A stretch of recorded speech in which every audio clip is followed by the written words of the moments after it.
玉柔姐，他伤的不是身上吗？怎么把脸裹得这么严实啊？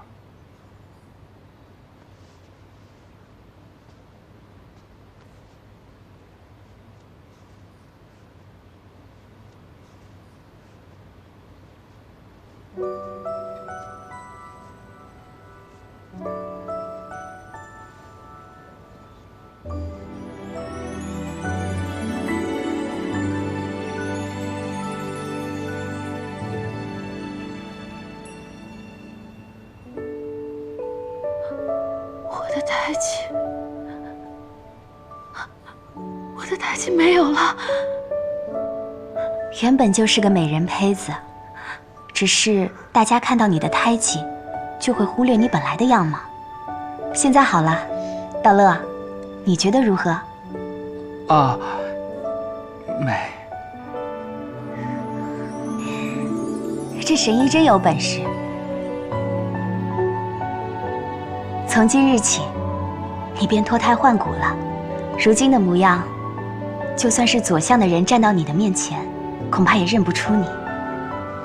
啊。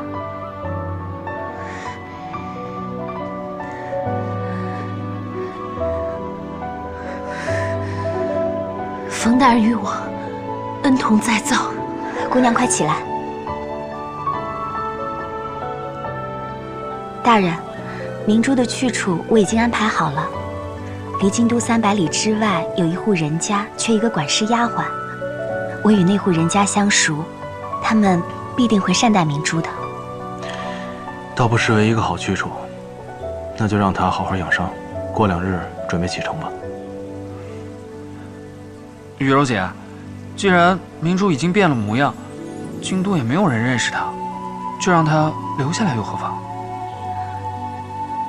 明珠自幼在京中长大，你把她孤身一人送去那么远的地方，连个说话的人都没有，她一定很孤单。傻孩子，你又不是明珠，你怎么知道她孤不孤单呢？说不定她离开了京都，就能忘记以前不开心的事，可以重新开始呢。可是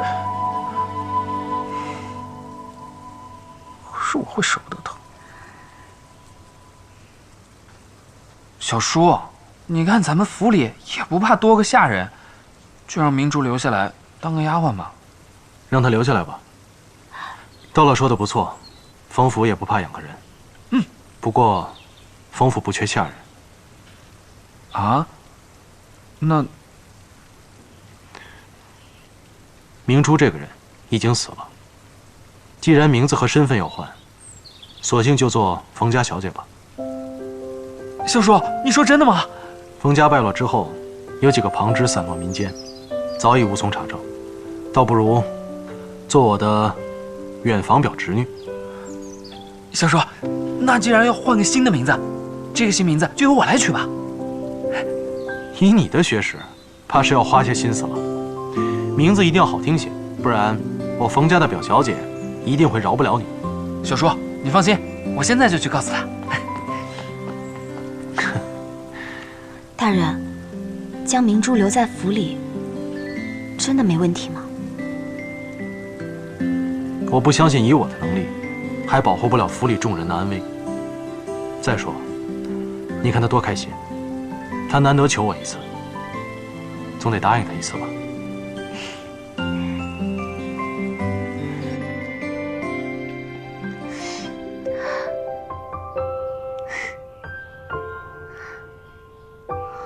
明珠，明珠，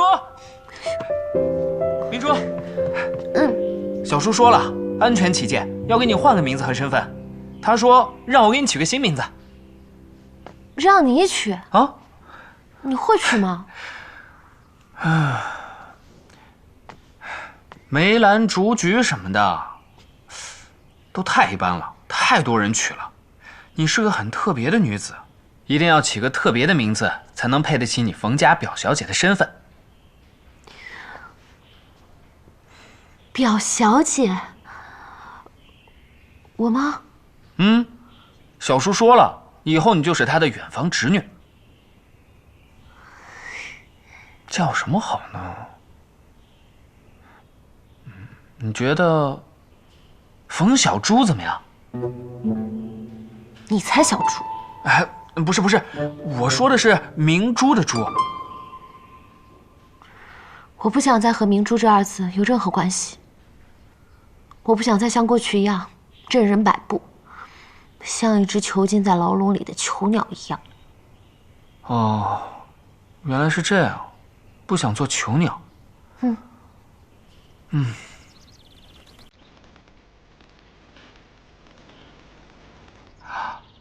有了，冯飞鸟飞鸟啊！你怎么不走兽呢？走兽，冯走兽，听起来是挺特别的，但是不是不太好听啊？你这脑子里面在想些什么呢？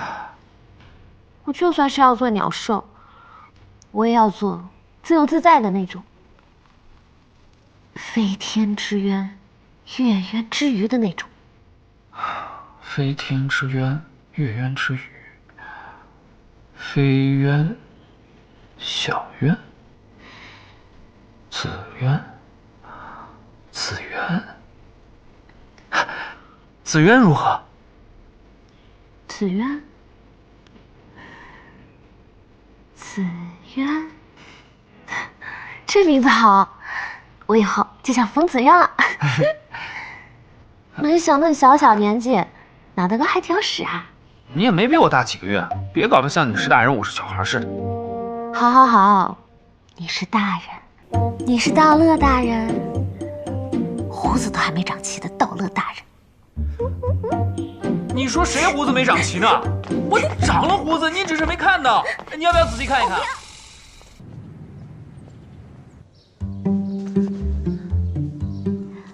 没有规矩不成方圆。既然进了冯府的门，就要学府里的规矩。你身为表小姐，就该有表小姐的样子，行走站卧都得讲究，不能失了身份。云柔姐，我真的……嘘，食不言，寝不语。还有琴棋书画、女工刺绣，一样都不能落下。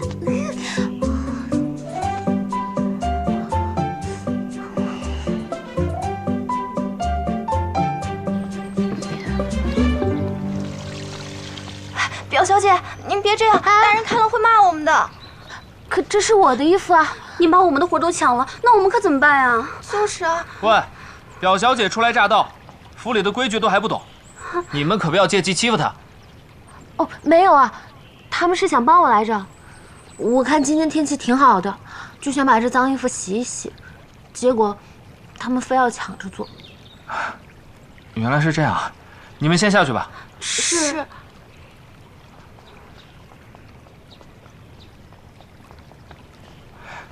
紫渊，你现在是冯府的小姐，就应该被人伺候的。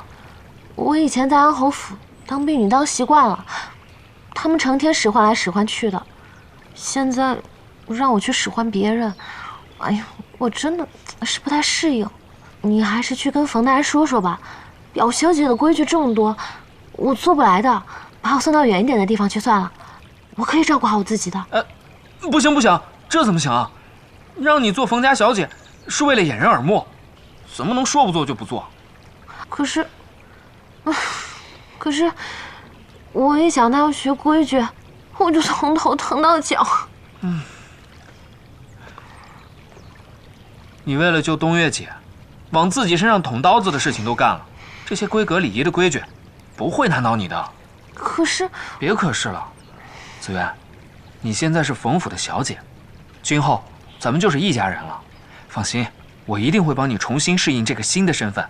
你也要对自己有点信心才好。谢谢你啊，道乐。小意思，谢我干嘛？不客气。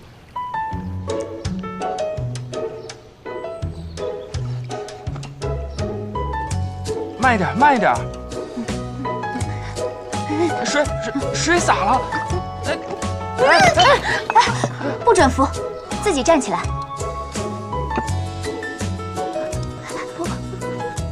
还没吃完呢。就餐时间已经结束，接下来是女工课。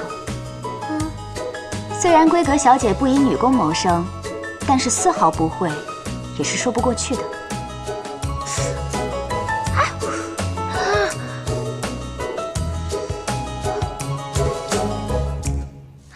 今日的女工课就到这儿吧。明日之前，我要看到一对完整的鸳鸯。你一定要勤加练习，万不可偷懒，好吗？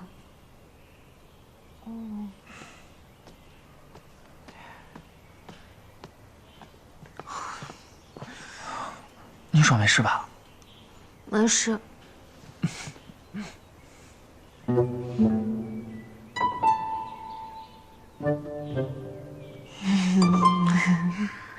你说过，我们是一家人，你会帮我的。别说我不会刺绣了，就算我会，女柔姐万一告诉小叔，我还要不要命了？原来做表小姐那么难呢，让我做这些穿针引线，我还不如去舞刀弄剑呢。你想学武功啊？是啊，我常常在想，我要是会武功的话，我就可以保护我自己和小四了，这样小四就不会被左相的手下杀害了。那是以前，现在有我和小叔保护你，没人能把你怎么样的。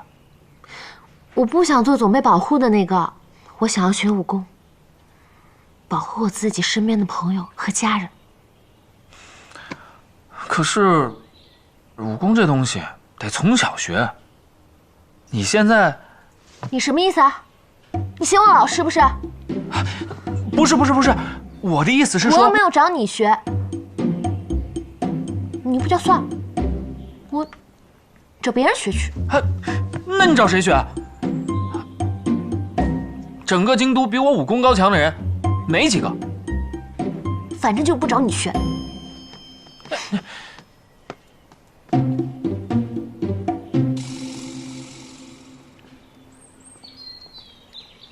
紫渊小姐，就是这位姑娘找您。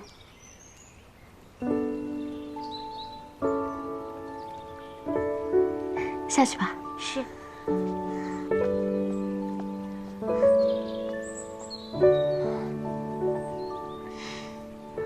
明珠，你脸上的胎记没有了，你变成一个大美人了，而且又高贵又端庄，你完全变了一个人。别这么说，东薇姐。对了，我现在不叫明珠，叫紫渊。冯大人说了，从今往后，这个世上就没有明珠了。我现在就是冯紫渊。不管怎么样，只要你平安就行。也算那个冯熙，他做事有始有终。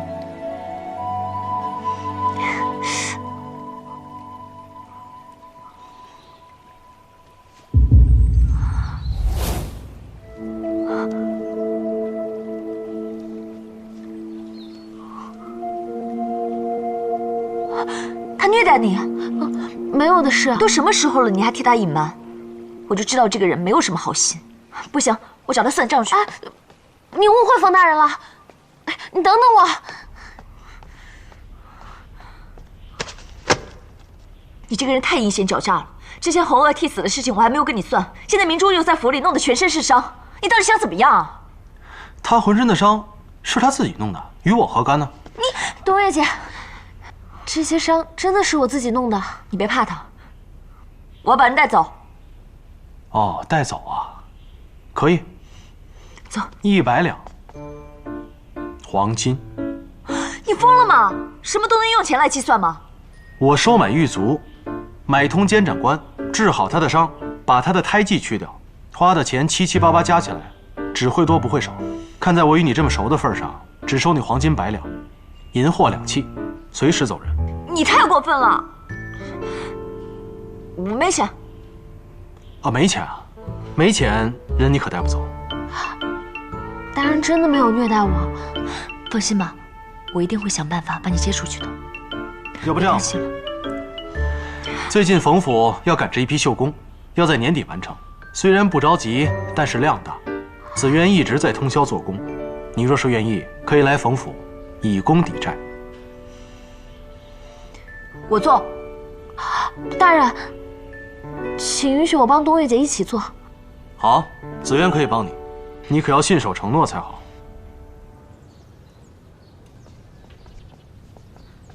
东岳大人，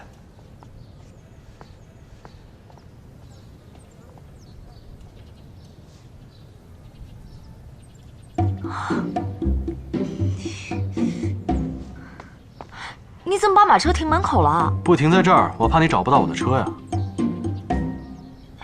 你与殿下不和，满朝皆知。玉风阁不欢迎我，我尚且不怕，你怕什么？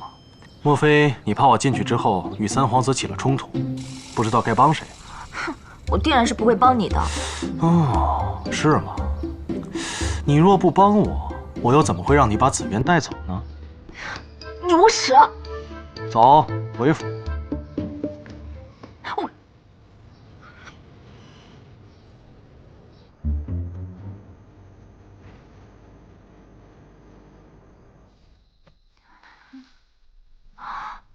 看你跳着跑过来帮我绣，我还以为绣得多好呢。我也是初学，不过没关系，你看，我绣的是越来越好，越来越快了呢。快有什么用？这全府的绣品，不知道哪辈子才能绣完。那，要不然这样吧，你先休息一下，我来绣。反正都是因为我害得你晚上不能休息，还要来这里做苦工。算了算了，一起绣吧。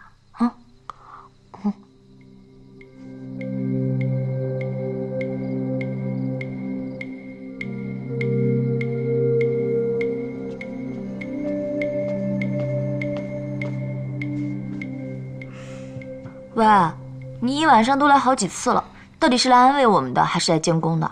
我这不是关心你们吗？你们都忙了一晚上了，怕是饿了，给你们送点吃的。哎，小树也说了，你这手艺啊，实在不怎么样，还不如你舞刀弄枪的本领呢。那他还让我绣？他还说了，你要是实在不愿意绣的话，如果你愿意，只绣一件东西就可以。是什么？我绣。他说让你绣一件嫁衣，日后与他成亲时穿。你回去告诉他，我东岳言而有信，说绣完就一定绣完，让他不要再有非分之想了。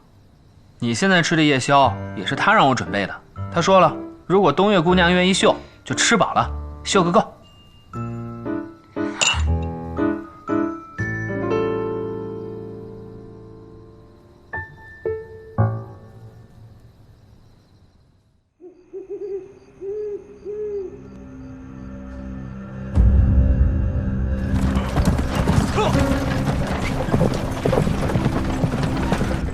今天为何选了一条如此绕的路回府？真是个怪人。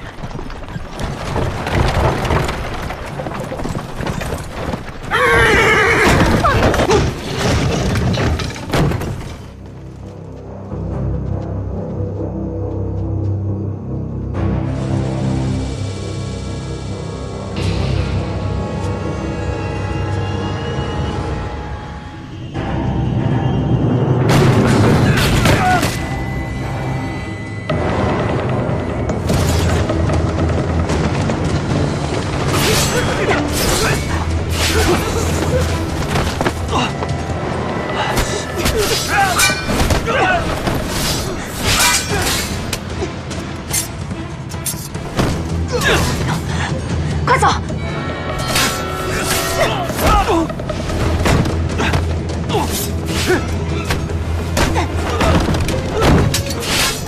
小心！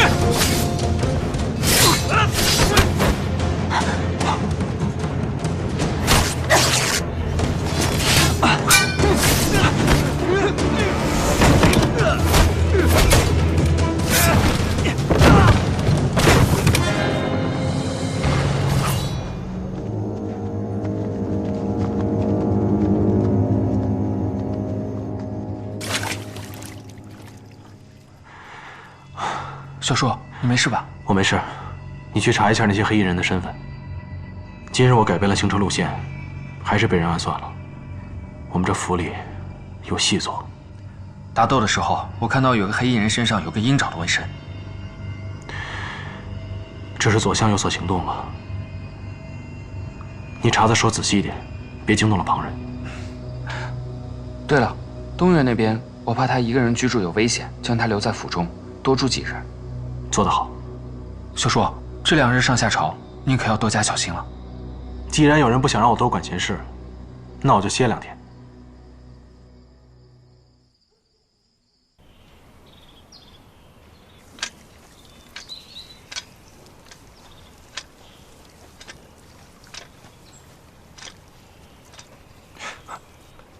少爷，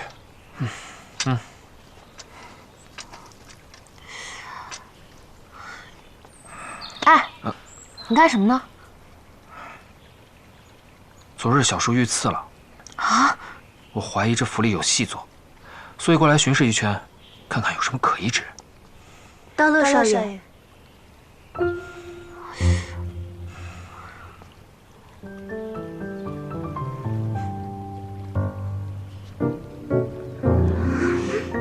哎，他怎么走了？这2个人，难道2个都是刺客？小兄弟啊，你这是在找刺客啊？不知道的还以为你在找媳妇儿呢。哎，不是，我是在看他们身上有没有鹰爪的刺青，那是刺客身上特有的标志。啊，可是你这样要找到什么时候啊？那没办法。我有办法。真的吗？可是我都找了一上午都没有线索，你能找到？怎么，你不相信我？那你敢不敢跟我打个赌啊？赌什么？如果我找到了的话，你就教我学武功，如何啊？别说学武功了，我送你兵器都行。好，那按我说的做。首先，行刺是最近才发生的，所以我们要从新来的下人查起。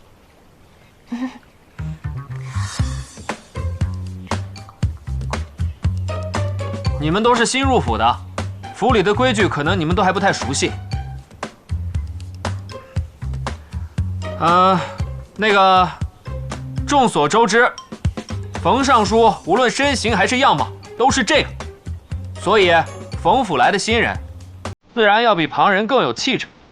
我跟紫渊小姐决定，要给每个新入府的下人定制好看的衣物。为了力求河山，要脱光衣服量体裁衣才行。啊，这现在女的先走吧。男的跟上。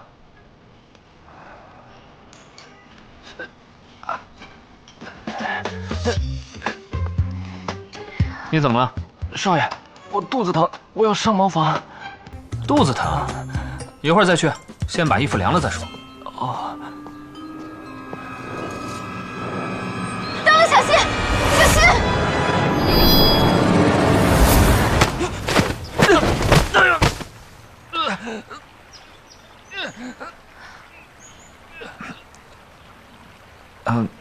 谢谢你刚才的救命之恩。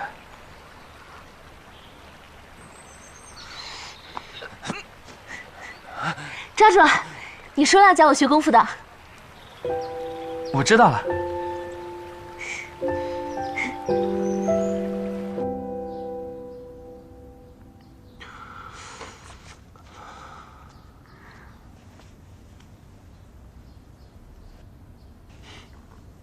想忘了？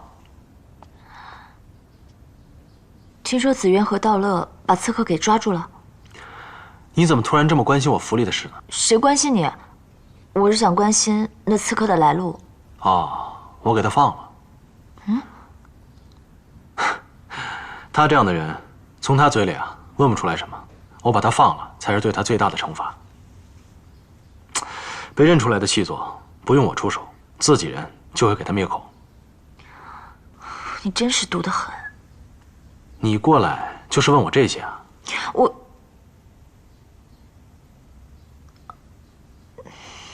对，既然我问完了，告辞。哎，等等，是不是昨晚受的伤啊？我帮你看看。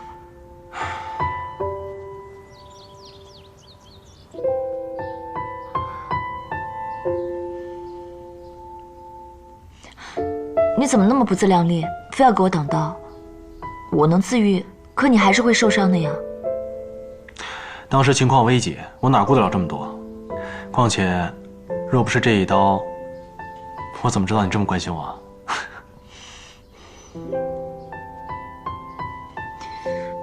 这个药膏你拿去用吧，对你的伤应该很有效。这个药膏好眼熟啊，好像跟卢川送过来的一样。哦，这就是卢川给我的药膏。你来给我擦。你府里的婢女那么多，她们都可以给你擦药，为什么偏要是我？除了你，我可不想让第二个人碰我。快！哇！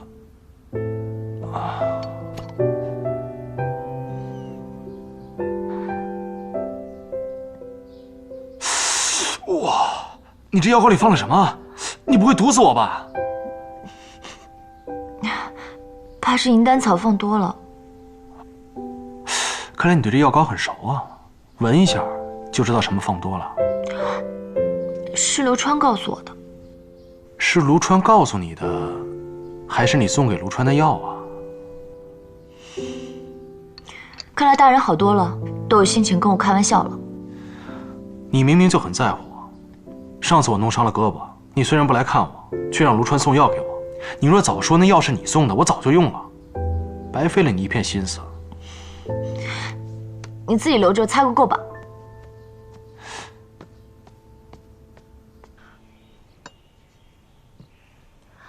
夫人，你有没有觉得最近这个东岳跟大人是越走越近了？这个东岳隔三差五就往府里跑，我是怕大人的心被他勾了去。听说这几日还安排他和紫渊同住府中。这么多年，大人见过多少佳人美色？可如今在这府里的，只有我。只怕再这样下去，连他也要跨进府里了。夫人，我是为了您好啊。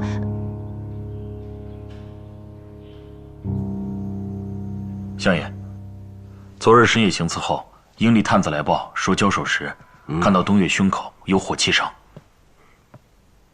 火气伤？好，你赶紧通知营里的人，务必尽快查明此事。是相爷。凤溪，我就快抓到你的把柄了。哼！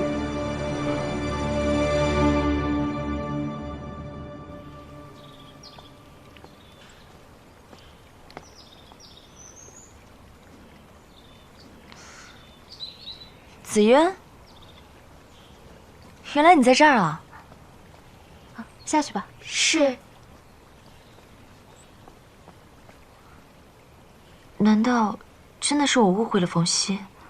他真的没有让你在府里做下人？东岳姐，我现在是冯府的表小姐，又何时做过冯府的下人？可是冯熙跟我说，你赶着做绣品，熬了好几个通宵呢，还让我过来帮你。那是冯大人想见你啊，他知道你关心我，所以就想用这个办法，多骗你来府上。你是不知道，我从主秘驿被他算计到太师局，现在又替我挨了一剑，谁知道他打的什么鬼主意？冯大人他不会这样的，而且你于他来说也绝非算计对象。自从你来冯府之后，就一口一个冯大人，看来你是不会随我走了。好了，知道你没什么事，我也就放心了。对了，你看，这些花很漂亮吧？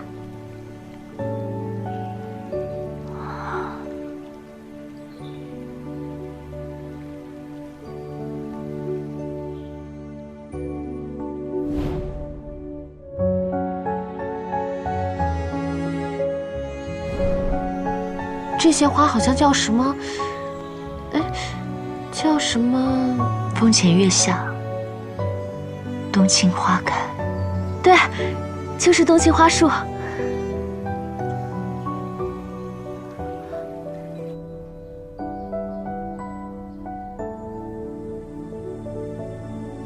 小叔，你知不知道最近朝堂上可闹翻了？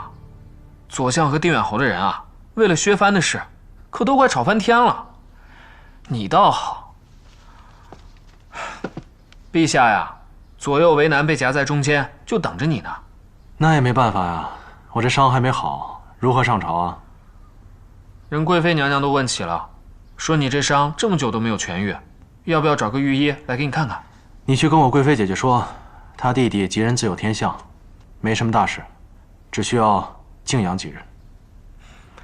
贵妃娘娘还说了，这上次洪鄂的事，多亏有你帮忙。宫中波谲云诡，我姐姐为人又老实，我本不想插手宫中之事。你们姐弟俩倒是感情深厚，明明都是大权在握的人，却偏偏担心对方会被人欺负。你懂什么？那叫血浓于水。自从冯家败落以来，一直是姐姐把我带大。哪像有些人，我一手一脚把他带大，他就成天只会气我。我才没有只会气你呢。我还让紫渊给你做了好吃的。我看你一直捧着这个食盒，还以为是紫渊给你做的呢。我自有人伺候餐食，你若想吃，拿去便是。那我可不客气啦。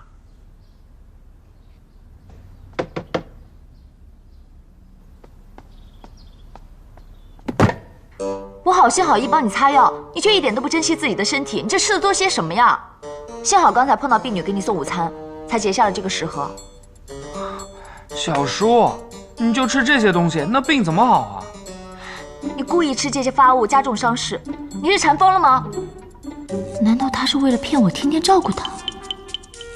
那是因为你借病不想上朝，你一日不上朝，陛下就下不了决心颁削藩令。是啊，几日不见，变聪明了许多。想起来，我跟陆远彤的关系了。那我就看看你到底能诈病多久。你如果想让我上朝，也不是不可。你要每天来照顾我。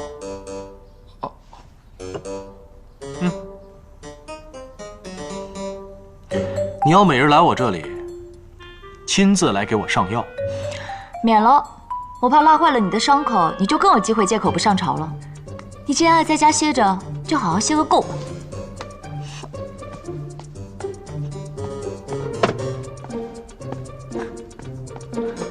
你看，他口是心非的样子，还是挺可爱的。小叔，你以后就不要说我不关心你了。这顿饭啊，让给你了。大乐，哎，大人吃我做的饭啦，怎么样？还行吗？岂止是还行，下次你多做一份。怎么，你也想吃啊？不，我看小叔吃的意犹未尽的，怕是没吃饱。别闹了。对了，冬玉姐她走了吗？你找她有事啊？这是冬玉姐吊在后院的手镯。风前月下，冬青花开。不如你让冯大人转交给她。小叔肯定乐意做这件事情。哎，子渊，怎么了？武功，你还跟着我学吗？学啊，当然得学，这是你欠我的。怎么，你是不是想耍赖啊？那明天后院不见不散。不见不散。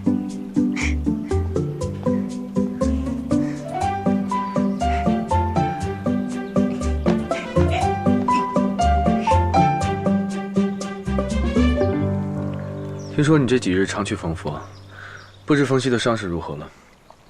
有无查出真凶？那日的车夫在混乱中被杀死了，追查到此便断了线索。冯熙的伤势确实不轻，怕是还要再休养几日。你与冯熙究竟是怎么认识的？我和他怎么认识的都不重要了，但是我与他之间注定是水火不容。可是我看他对你，却不是这么想的吧？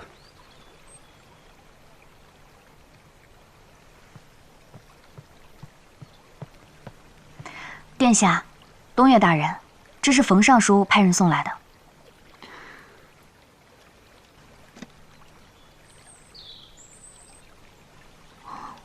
我与冯熙有救命之恩，他这样做，不过是为了报恩罢了。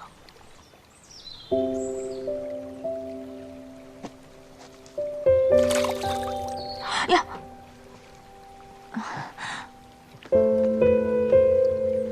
青晓，是。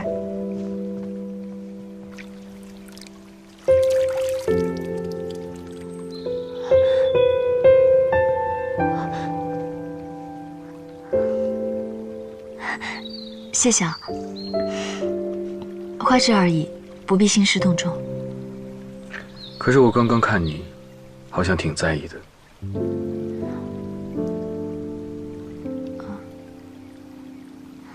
凡是经过深思熟虑下的决定，多半是在权衡利弊。若是下意识要做的事，那便是真心。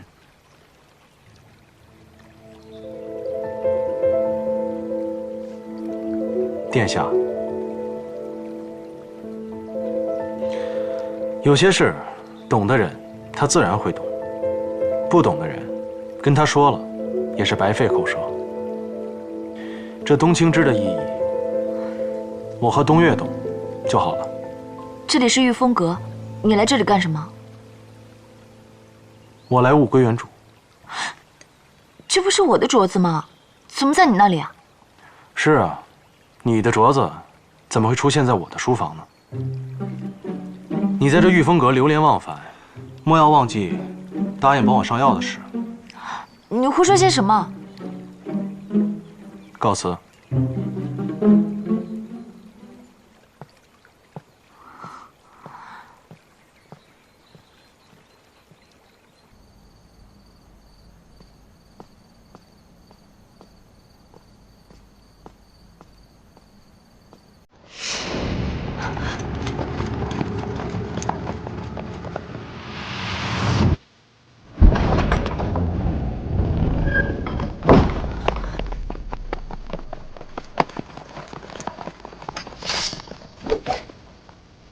谁敢在我冯府门口造册？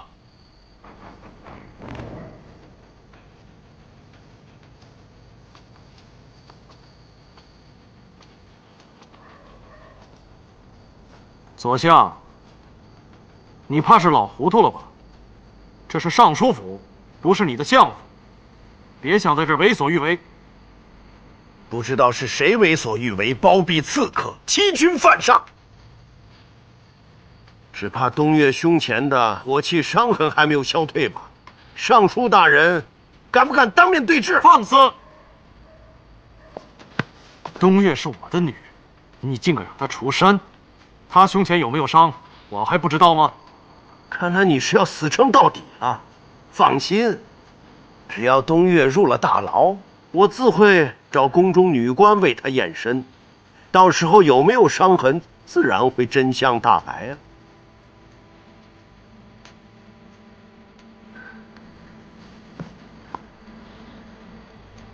就算他有伤，也不能说明他是刺客。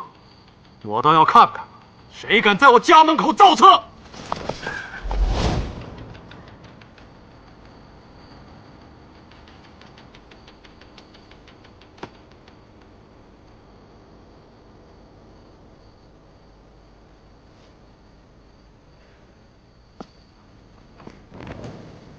相爷今日将他下狱，我便有1000个法子把他捞出来。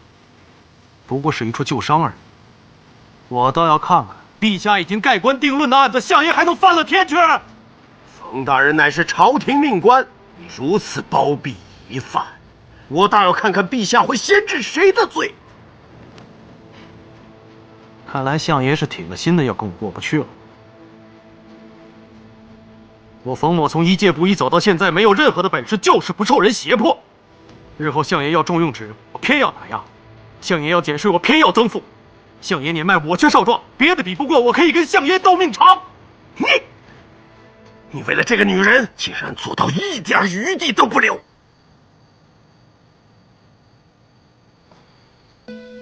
听说相爷在为削藩一事，与兵部僵持不下。确有此事，但悬而未决，陛下尚无定论。啊，不如我与相爷各退一步。冯某就当相爷今天没有来过尚书府，明日朝堂之上，削藩之事，鄙人下达。冯大人把此事说得那么轻巧，本相怎么会信得过你？相爷抓人易如反掌，但化敌为友的机会却稍纵即逝啊！你与陆远同沆瀣一气，谁要与你为友啊？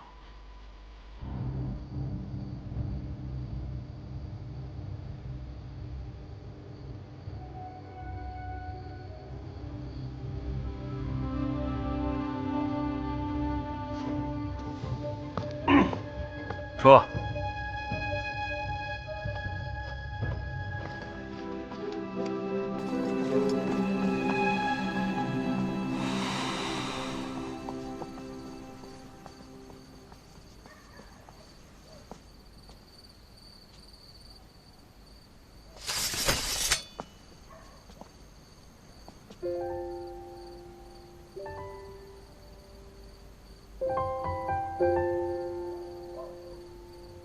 这老东西真是顽固，枉费我许多口舌，差点就镇不住了。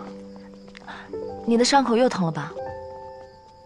让你成天偷吃卤鹅酱牛肉，若非如此，怎能骗你拾遗赠妖啊？这都什么时候了，你还有心思开这种玩笑？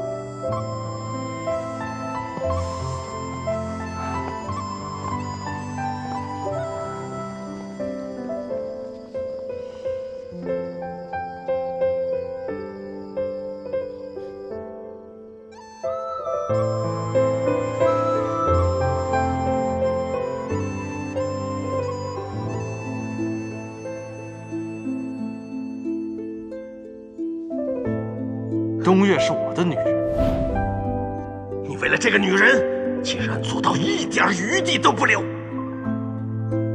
如果说东岳是罪犯欺君，那你就是从犯。臣领罪，请陛下给东岳一个机会。小心！你为何一次次救我又害我？你这个人心思太深，我根本想不通你在做什么。从定远侯到三皇子，从左相到明珠，哪个不被你算计一番？有时候我就在想，你这个人到底有没有一丝真心？你为什么要滥杀无辜？我只答应你救他，至于怎么救的，你管不着。冯熙始终和我不是同路人，我不能再与他纠缠下去。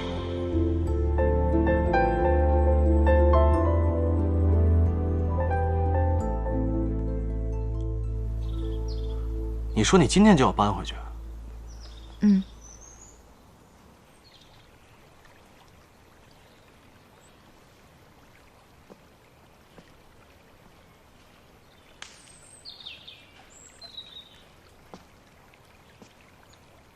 上次那只掉到水里了，再给你一只。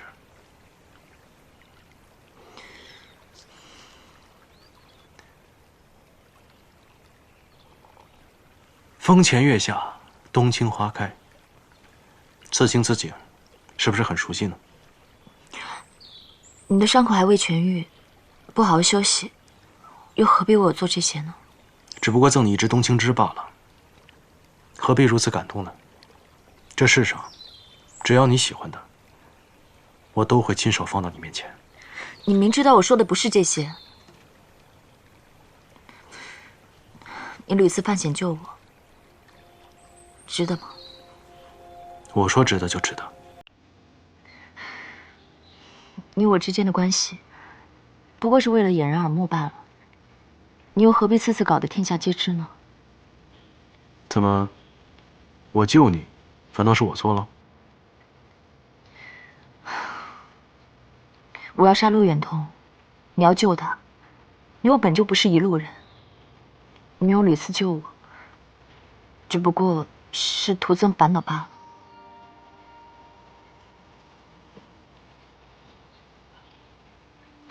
你不让我救，我偏要救。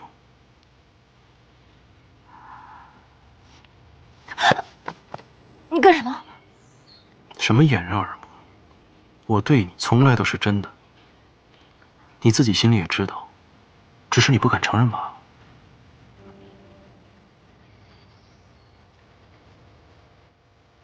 上步，起右脚，左手背到后面，然后再落步，刺，再刺，这个手又扣回来。没想到你看起来柔柔弱弱的，倒是很能吃苦的样子。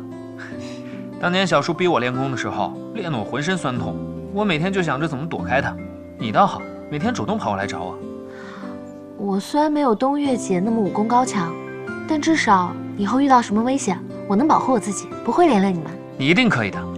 你好像比我还相信我自己呢。你和别人不一样，你可是第一个站在我身前保护我的女孩子。也是，那说明我胆子大嘛。反正我保证，你只要好好跟着我练，日后肯定比冬月还厉害。不过你力气太小了，更适合练飞镖。我已经托人打造了一套，改天教你。没想到你还挺有心的嘛，有一点小师傅的样子啦。我们继续吧。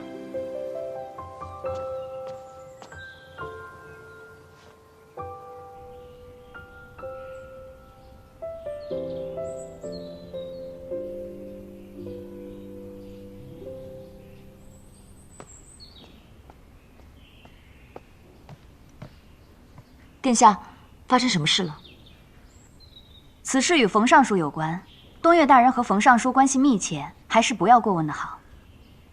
东岳如今是御风阁的人了，身为知政，辅佐我统领监察事务，他有权知道此事。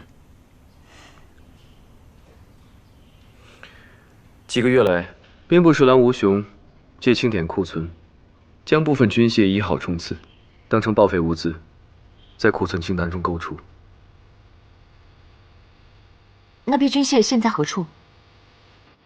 不知所踪。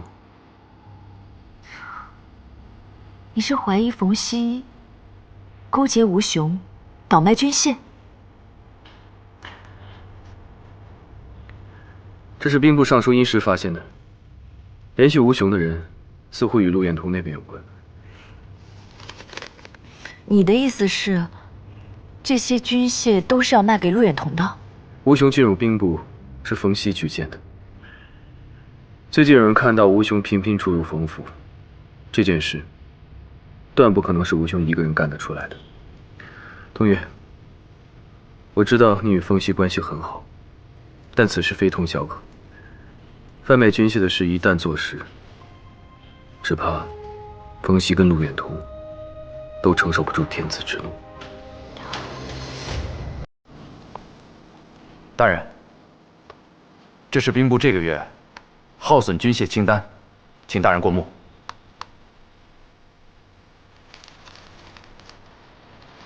好，吴雄，之前你经手的军械都已经顺利交接，你做事果然仔细，比你的上司殷实强太多。日后若是兵部尚书有空缺，我看你就合适。多谢大人。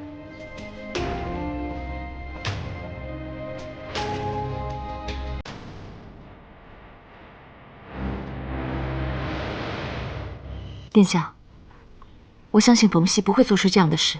我也希望，他最好没做过，不然的话，他是没人能保得了的。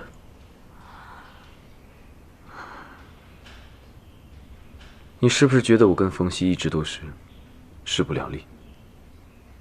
其实我与他也曾有过一段同游共息的日子。当日，冯家尚未败落，冯熙奉诏入宫伴读，可能是他的运气不好吧，被指给了我这个不受宠的皇子。别的伴读都仗势横行，唯独我要依赖着他帮我出头。你是何人？我叫冯熙，是御史台冯大人的小儿子。从今日起，奉诏入宫伴读。殿下，您不冷吗？我自然是冷的，只不过这一项少有人知。宫人内侍相互勾结，连我的份里炭火也要克扣。哼，你好歹也是皇子，竟没人管吗？我母妃早逝，父皇忙于政务，此处虽不是冷宫，却胜似冷宫。你若有好的去处，便不要在此浪费时间了。殿下，人必先自重，而后人重之。你也未免太软弱了些吧？他虽然只比我大3岁，却有着霹雳的手段。连大隐的龙嗣也敢虐待，竟也不怕被告到陛下那里去？殿下心慈手软，而我却是一个混不吝的小子。你若不替殿下好好准备份里、衣裳、木炭，日后我见你一次打你一次，听见没有？是，还不快滚！是。说来也怪，跪下。他来了之后，宫中便再无人轻慢于我。那为何现在形同陌路？哦，不对，简直是水火不容。冯熙为人偏激，爱恨分明。他对我好时，是一心一意地护着我；可遇到他不喜欢的人时，也会竭尽全力，置他人于死地。我曾经劝过他，可他反过来质问我：如果对所有人都一视同仁，是否对自己在乎的人来说也是一种不公平？我竟无言以对。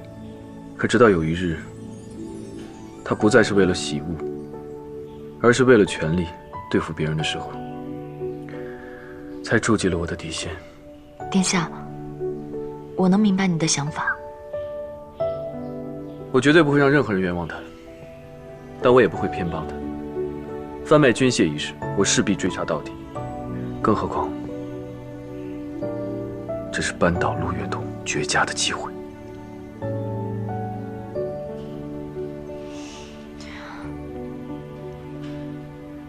殿下放心，我会尽快调查此事。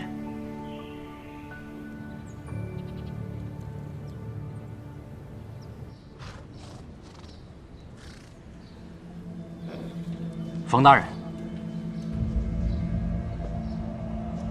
请。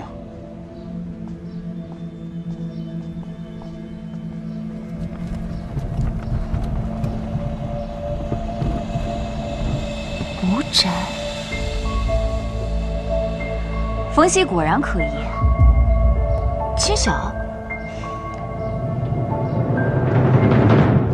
殿下，冯熙今日去了吴雄的私宅。或许冯熙跟吴雄有私交呢，这并不能说明什么。我派人查了，那宅子数月之前都没有住人，反倒是最近一箱箱往里运东西。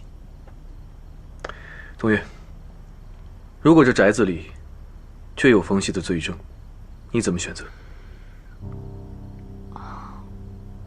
我刚刚在来的路上想了一路，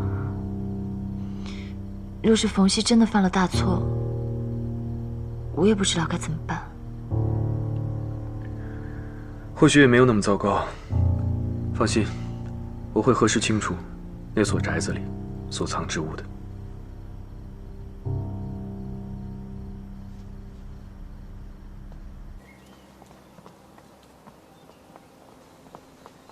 思渊，没想到你的武学天分这么高，这套清平剑当初我都学了1个月才学会，你这才几天就学得有模有样了。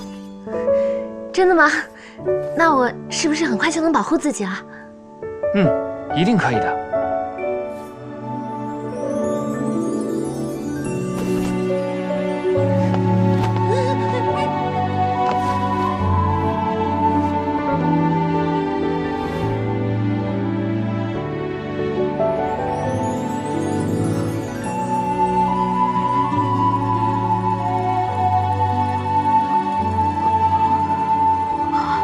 我怎么那么笨啊？我们继续吧。哎，你怎么了？没什么。是不是我太重了，压着你了？哦，不是，不重，我们继续吧。哦，好。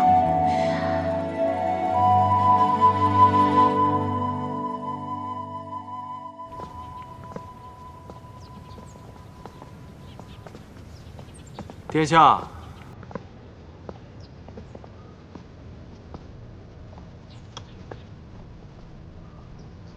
殿下为人一向云淡风轻，为何最近变得激进了呢？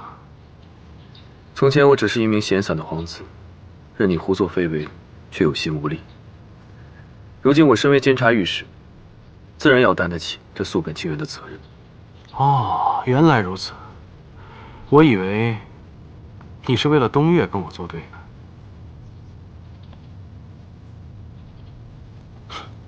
前些日子，殿下又要约东岳去看皮影戏，为何到了门口却不进去？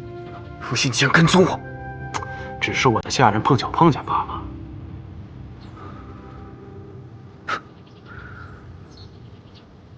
冯尚书何时变得这么无聊啊？你过来不会就是为了跟我说这些吧？我只是想提醒殿下，东岳是我的女人，不要多做妄想。东岳是个有血有肉的人，请你不要把他拿来当做跟我斗气的工具。殿下怎知我与东岳不是真心相爱呢？凡事不要只看表面。冯熙言尽于此，切记，切记。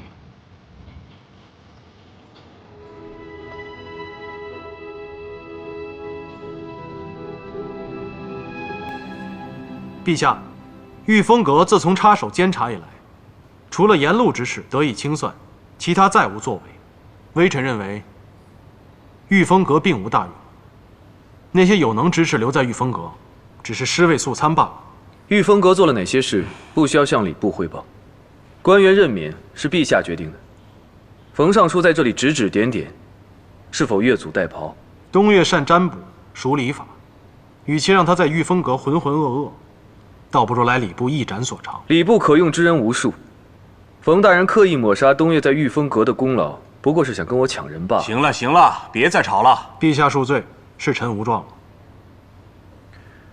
父皇，儿臣有事要奏。奏来。冯熙参与倒卖兵部军械，请父皇明察。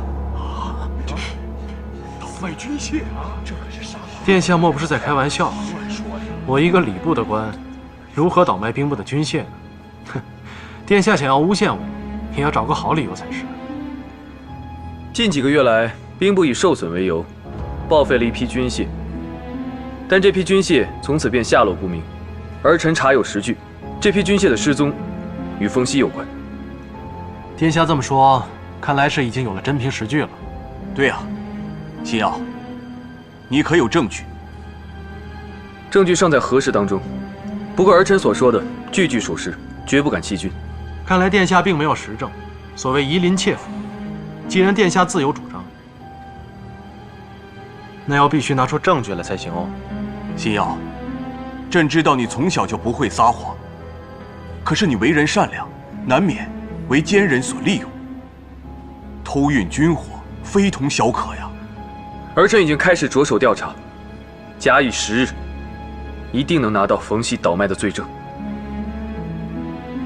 那就请陛下做个见证，若殿下能找出罪证，臣甘愿伏法。但若搜不到，若是儿臣拿不出罪证，儿臣甘愿卸任御史大夫一职。殿下做不做御史大夫，跟我又有什么关系啊？外加裁撤御风阁，请父皇做个见证，只求父皇赐儿臣7日时间，让羽林军对京都全面搜索。儿臣一定将罪证亲手呈上。也罢，那就听你的吧。退朝！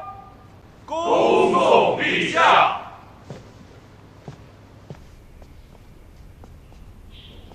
殿下，你平日里不是这般冲动啊，今日为何？因为我皆知道冯熙绝非无辜，看到他有恃无恐的样子，我就怒火中烧。可是我们并没有冯熙倒卖军械的实证，你这样做只会让冯熙提高警惕，打草惊蛇。我就是要打草惊蛇。我若是让羽林军全城搜索，你猜他会怎么样？无穷私宅，并非万群之地。没错。既然你这么想，那冯熙也会这么想。我们一日查他，他就一日难安。他若是想转移这批军械，那我们的时机就到了。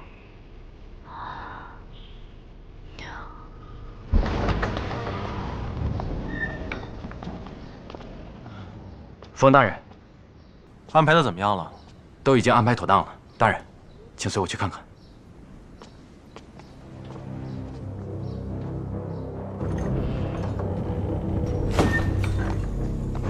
启禀殿下，探子看到。